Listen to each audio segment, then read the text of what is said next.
how does a person go from zero to KPI, right?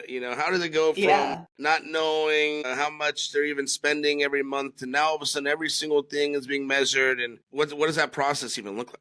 That's a great question. So KPI or key performance indicator is really as I like to think of it as it's your speedometer on your car. You're driving, you need to know how fast am I going? And also it's good to know what that speed limit sign is. Like, am I going above or below the speed limit? And every business, there's a lot of things that are common for every business, like profitability, sales numbers, but there's some that are very unique to your business and your goals. So let's say you find that person and you are going to hire them. How will you know that they're successful? So the mistake a lot of folks make is they say, what can I measure? And then there's a ton of stuff you can measure. You can measure all day long. But how will I know I'm successful? And so if I hire this person, how will I know it's going well? Maybe there's a salesperson that my sales numbers should go up. Or, if I have some business owners that it's really about them just getting some of their life back.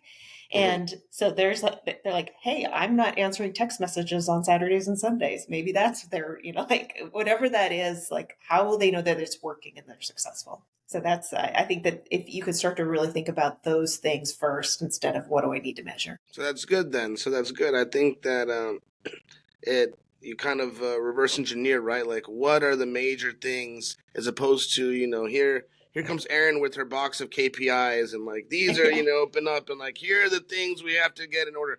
And there may very well be a lot of them that are kind of standard, right? But really, talking to each business owner, being like, well, what are the main things that are important to you? What would you like to see different today? And then kind of developing, okay, well, that means that, we need to be able to handle these text messages. Either somebody else needs to handle them during the weekdays or all the time, so you're not handling them at all, or all these kind of things, and kind of reverse going there. I guess, as well, right? What are the kind of things that the common metrics that we should be paying attention to, and what are the common mistakes and associated with